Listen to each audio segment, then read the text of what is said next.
Hare Krishna, saludos, bienvenidos nuevamente.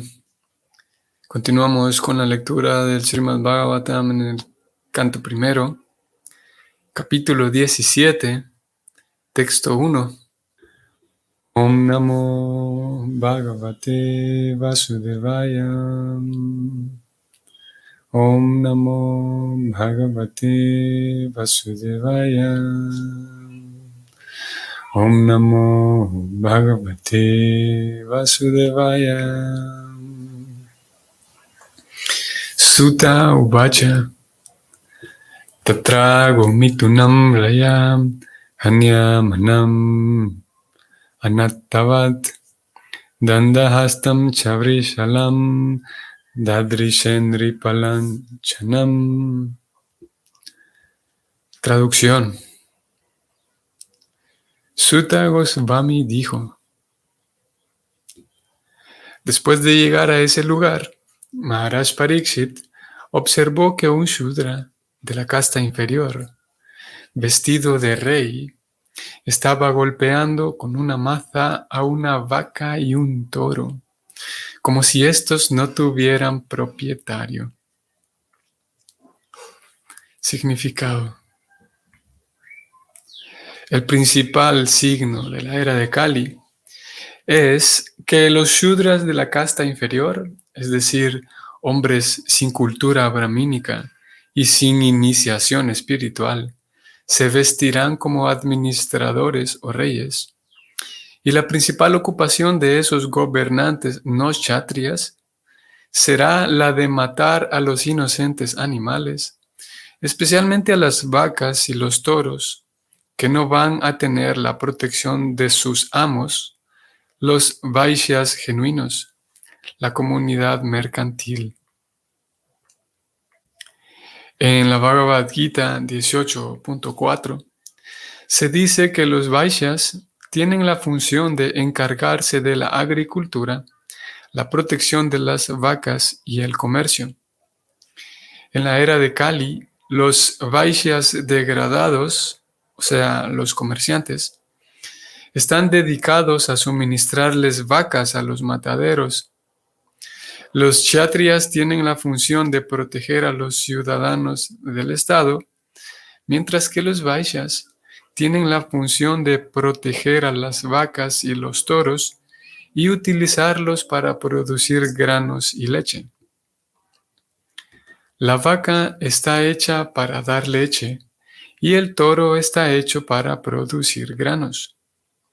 Pero en la era de Kali, la clase de hombres shudras ocupan los puestos de administradores y las vacas y los toros, o las madres y los padres, carentes de la protección de los vaishyas, están expuestos a los mataderos organizados por los administradores shudras. Aquí termina el significado. Voy a volver al texto. Vamos a leerlo nuevamente. La traducción dice así. Sutta Goswami, quien está narrando toda esta historia, él continuó diciendo: después de llegar a ese lugar, Maharaj Pariksit observó que un Shudra de la casta inferior, vestido de rey, estaba golpeando con una maza a una vaca y un toro, como si estos no tuvieran propietario. Muy bien. Aquí damos inicio a este capítulo 17 y vale la pena tener en cuenta algunas cosas relacionadas con este capítulo. Vamos a mencionarlas. Primero es que este capítulo 17 forma parte del primer canto. Los últimos 3 capítulos del primer canto son 19 por todos. Y estas líneas que estamos leyendo fueron escritas, esto es importante tenerlo en cuenta, siempre al momento de enfrentarnos a lo que un escritor pueda darnos, como en este caso estamos leyendo a Srila Prabhupada, no solamente en calidad de escritor, sino que obviamente que sí, pero también en calidad de emisario. Él está traduciendo toda una cultura milenaria y una cultura que ha sido conservada por sabios, santos y místicos. Ha sido conservada esa cultura, muy bien conservada, que no es la cultura de la India, sino más bien dentro de tanta pluralidad que encontramos en India, encontraremos aquella comunidad Vaishnava a la cual Prabhupada pertenece y la cual Prabhupada está representando en estas palabras. Entonces él está traduciendo toda esa cultura, tratando de plasmar en estos libros todos aquellos principios. Por esa razón hay un significado a cada texto. Por esa razón él no solamente traduce, sino también agrega un significado que se conoce técnicamente como hermenéutico. Y la hermenéutica es la disciplina que se encarga de em, em, traducir, pero interpretar es la palabra. Interpretar textos antiguos, sagrados, es la hermenéutica. Así que este significado va en esa dirección, tratando de transmitir, de hacer un puente, un vínculo entre aquellos conceptos. Y en ocasiones esa cultura Vaishnava contiene conceptos que no están presentes en nuestros conceptos, en nuestra cultura, llamémoslo así, occidental. Como por ejemplo el concepto del sadhu, que el sadhu no solamente se acerca, por ejemplo, el concepto de santo en español, los santos, pero sadhu tiene otras acepciones también. Y así con otros conceptos que forman parte y en algunas ocasiones son parte central de esta disciplina y toda esta cultura Vaishnava. Entonces Prabhupada en sus significados va intentando traducir. Y también en la traducción misma, la traducción de cada verso desde el sánscrito, esto es interesante también porque nosotros recibimos una traducción, si bien es verdad, el español que acabamos de leer fue una traducción hecha desde el libro escrito en inglés. Prabhupada hizo su trabajo hacia el inglés, del sánscrito al inglés, y luego lo recibimos nosotros al español. Bueno, de hecho, en toda la obra de Prabhupada hoy por hoy, la obra que fue traducida a diferentes idiomas, no solo el español, sino el portugués, italiano, el ruso, etc. Todos estos idiomas vamos a llamarlos secundarios porque fueron traducciones que partieron del inglés original, vamos a decir, el inglés al cual Prabhupada aterrizó después del sánscrito. Y si bien es verdad, son traducciones hechas del inglés, aún así nosotros seguimos teniendo en este libro, voy a subir un momento, quienes están viendo la pantalla, hay una traducción que conserva esa fidelidad, incluso aunque sea español, incluso a pesar de que se haya recogido del inglés, nosotros seguimos teniendo una traducción directa al sánscrito. Y así es como estamos viendo aquí la traducción palabra por palabra que Prabhupada lo hizo para cada uno de los versos del Bhagavatam, que son 18,000. Cada uno de los versos tiene su traducción palabra por palabra para que nosotros podamos tener una certeza de lo que estamos leyendo es fiel al sánscrito original. E incluso podemos hacer este ejercicio, ustedes vean. Voy a tomar cualquiera de estas palabras, por ejemplo esta, que aquí se traduce como un shudra de baja clase, de clase baja. Voy a tomar esta palabra Brishalam, vamos a copiarla y vamos a ir aquí en este mismo Vedabase, en esta misma biblioteca virtual que aquí aparece. Vamos a esta opción que es buscar y vamos a pegar aquí esta palabra Brishalam.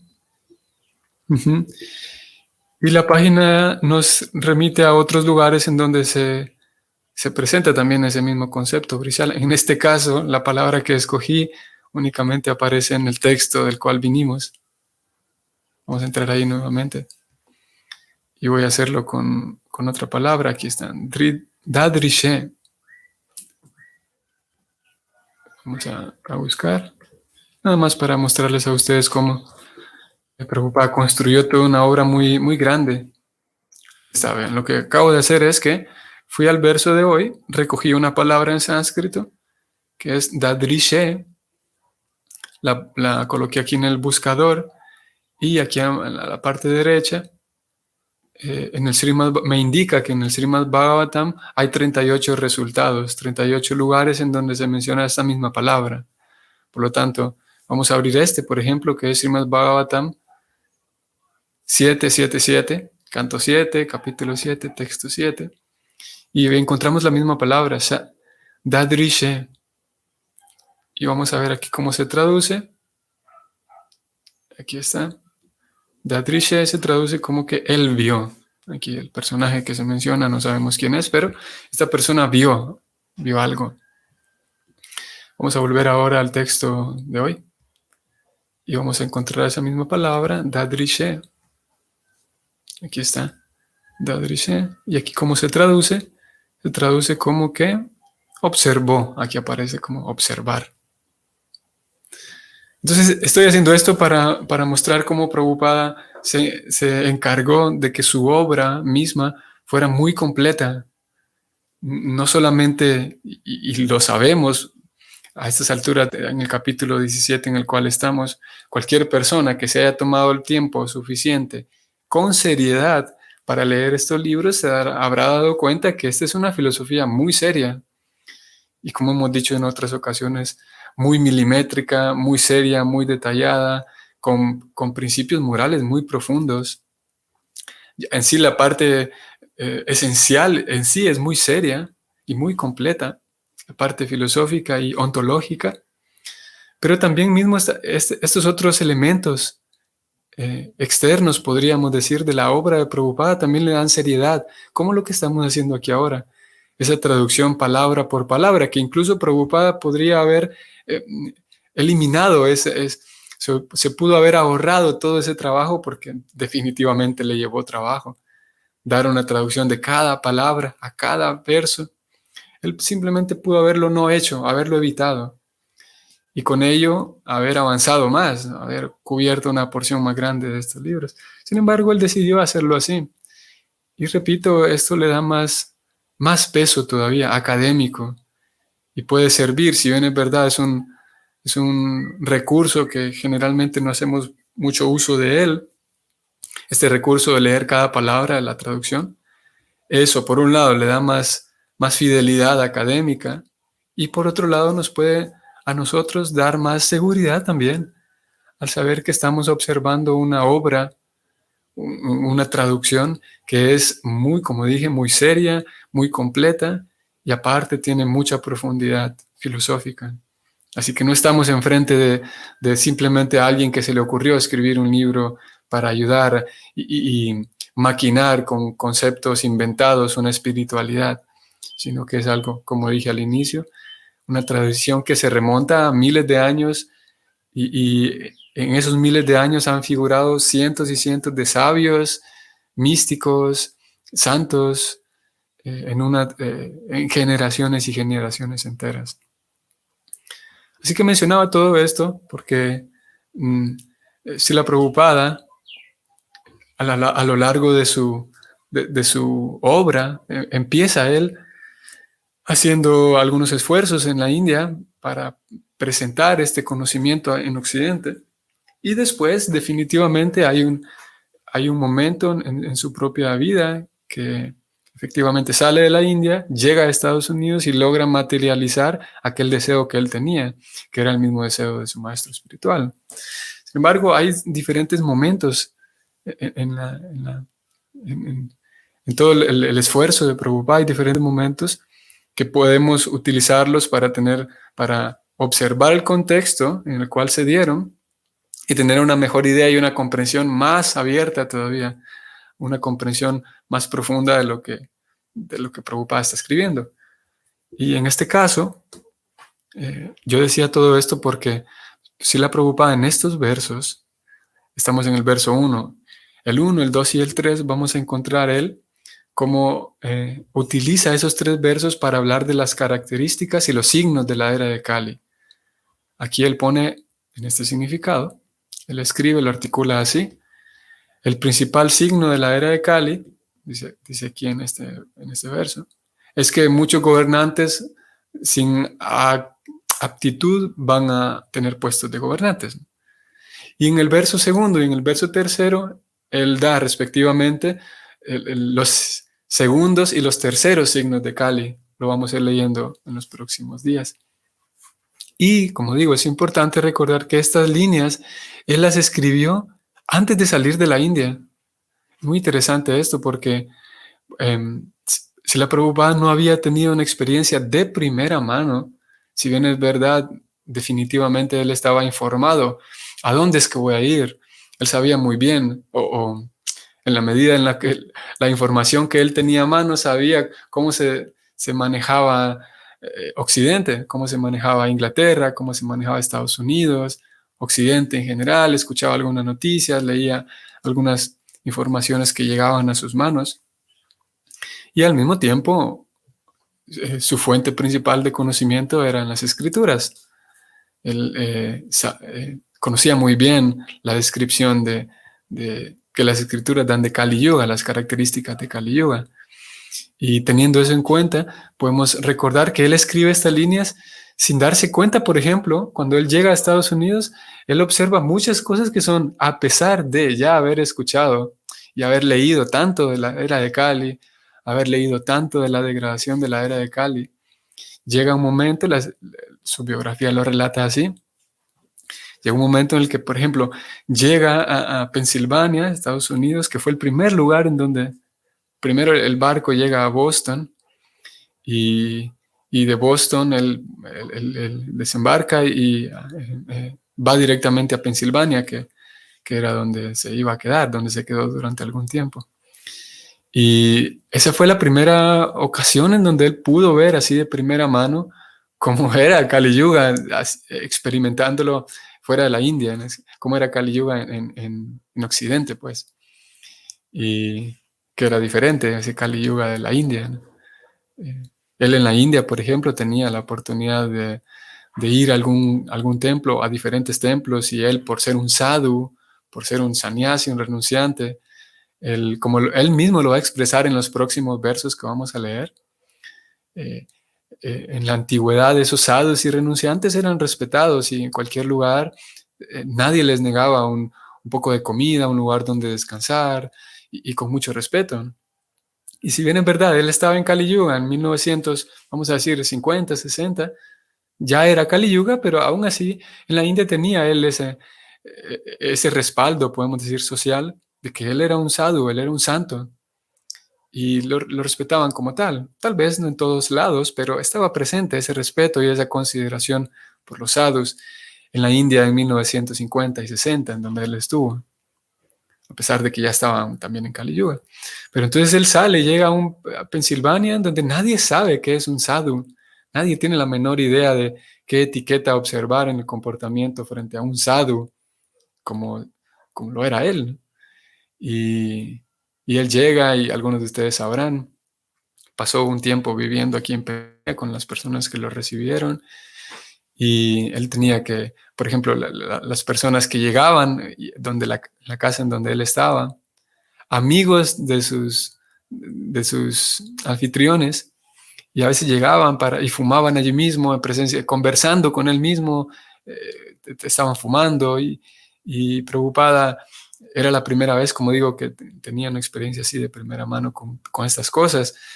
Y dice la biografía, es muy interesante cómo llega un momento en el que Sally era el nombre de ella, la muchacha que estaba casado con Gopal, no recuerdo el nombre de él, y ella estaba limpiando la casa con una aspiradora eléctrica, y se describe como para Prabhupada era una cosa tan, tan nueva ver aquel aparato, y ahí estaba aquel anciano, no tenía un centavo encima, no tenía nada de dinero, no sabía muy bien qué iba a pasar con él en los próximos 3 meses, no tenía ningún conocido más que esta pareja de personas este matrimonio que lo estaba recibiendo en su casa, y eran conocidos, pero se acababan de conocer, no es que se conocían desde antes. Y aquí estaba, como digo, este anciano sin muchas expectativas, podríamos decir, y podemos imaginar qué impacto podía haber tenido en su cuerpo emocional esa situación. Pero aún así él estaba ahí sorprendiéndose y como un niño sorprendiéndose al ver aquellas cosas fantásticas como una aspiradora eléctrica. Y bromeaba y se describe mismo, Sally, ella misma describe cómo Prabhupada tenía como, en ese momento ella observó una cierta inocencia, y inocencia en el sentido de desconocimiento de aquel tipo de cosas que habían, que eran tan naturales y tan cotidianas para ellos en Estados Unidos, ¿no? Menciono todo esto porque Prabhupada escribe estas líneas en el capítulo 17 en el cual estamos. Él escribe todo el primer canto, los otros 2 capítulos que nos esperan. Escribe estas líneas sin tener esa experiencia de primera mano de lo que es Kali Yuga en Occidente. Y él menciona, lo vamos a continuar viendo en los próximos versos, como por ejemplo aquí él hace una descripción, ¿verdad?, de los vaishyas, de los comerciantes que antaño tenían el deber y la vocación de cuidar de los animales. Hoy, paradójicamente, aquellos comerciantes que antaño se dedicaban a cuidar los animales, hoy comercian animales. Aquellos mismos que protegían a las vacas principalmente, como ustedes vieron, él da un principal interés a las vacas, ya que el texto mismo está hablando de un maltrato a las vacas. Él va en esa dirección. Y curiosamente y cruelmente y con tristeza, aquellos mismos comerciantes ahora lo que se dedican es a vender animales a los mataderos, ¿no? Cosa que, como digo, en su experiencia todavía no estaba tan presente eso como sí lo estuvo en Estados Unidos y Occidente. Claro, hoy vivimos más la globalización y mismo los países de Oriente y Medio Oriente también están siendo occidentalizados con este tipo de cosas, con la matanza, o con la industria en general. Y esa industria también abarca la matanza de animales a niveles industriales. Hoy hay una globalización que cada vez más abarca incluso Oriente. Pero lo cierto es que era algo poco común para él, no era que él lo viera a diario y que debido a que como él lo veía a diario, escribió estas líneas. Él observaba a través de las escrituras y eventualmente pudo verlo con sus propios ojos. Entonces, en los próximos versos él seguirá hablando y de hecho en el próximo verso de mañana introducirá un concepto y vamos a hablar de ello, muy interesante. Lo voy a subrayar aquí brevemente. En estos próximos días seguiremos hablando de este tema y es básicamente personas sin cultura. Él sigue hablando en los próximos textos de la ausencia de cultura, especialmente cultura brahmínica. Y es muy interesante que ustedes sabrán, hoy por hoy usamos esa palabra, cultura y cultura. Y a lo largo de la historia, al menos a lo largo de la historia occidental, ha tenido diferentes usos esa palabra, cultura. Y hoy por hoy los diferentes usos que reciben siguen estando vinculados. Por ejemplo, hablamos de cultivar la tierra, que tiene que ver con el cultivo. El cultivo es relativo a cultura, aunque generalmente cuando hablamos de cultura, generalmente lo entendemos como algo social. Sin embargo, el cultivo de la tierra está relacionado con esa cultura, porque el cultivar la tierra hace referencia a hacer que una parcela de tierra esté apta y propicia para el florecimiento humano, digamos. Entonces vamos a cultivar la tierra. Se entiende que si vamos a cultivar la tierra va a salir beneficiado el ser humano. Es un hecho entendido y incluido en el acto de cultivar la tierra. Y por el hecho de cultivar la tierra se entiende que va a quedar cultivable para el consumo y el beneficio del ser humano.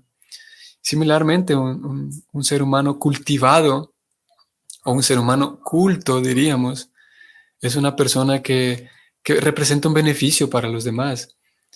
Una persona culta tendría que encontrar a través de la inteligencia y a través del buen cultivo de sí mismo, tendría que encontrar los medios, los recursos, para entonces no solamente ser de beneficio a la sociedad, sino encontrar el beneficio último de la vida.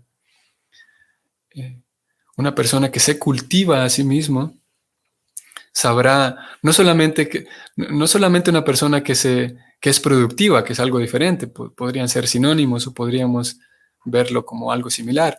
Alguien que es productivo no necesariamente es una persona que es, que es culta. En el sentido de cultura hace referencia más a una persona que sabe sacar provecho de la virtud de los valores, y sabe, así como la tierra se cultiva y florece, similarmente el ser humano que se cultiva también florece hacia la virtud, porque todo florecimiento, toda virtud nos llevará indudablemente al bienestar. Siempre que hay virtud hay bienestar, y todos queremos bienestar. Por lo tanto, una persona culta, siguiendo esta línea de pensamiento, una persona culta será una persona más feliz. Obviamente que hoy por hoy hablamos de una persona culta a alguien que visita un museo tal vez, o sabe mucho de historia, o sabe mucho de arte. Hoy hay más esa acepción de una persona culta, y con el paso del tiempo se dejó de lado la comprensión de que una persona culta también es una persona de virtud, que cultivó las virtudes en su vida, que se cultivó a sí misma con las virtudes humanas. Y eso nos lleva muy interesantemente a la última escalera, podemos decir, al último escalón de cultura, y es que una persona que se ha cultivado, que floreció en sí la virtud, entonces es una persona que rinde culto a Dios. Y nuevamente encontramos ese vínculo con cultura y el rendir culto a una divinidad. Que hoy por hoy todavía se utiliza esa palabra, el rendir culto.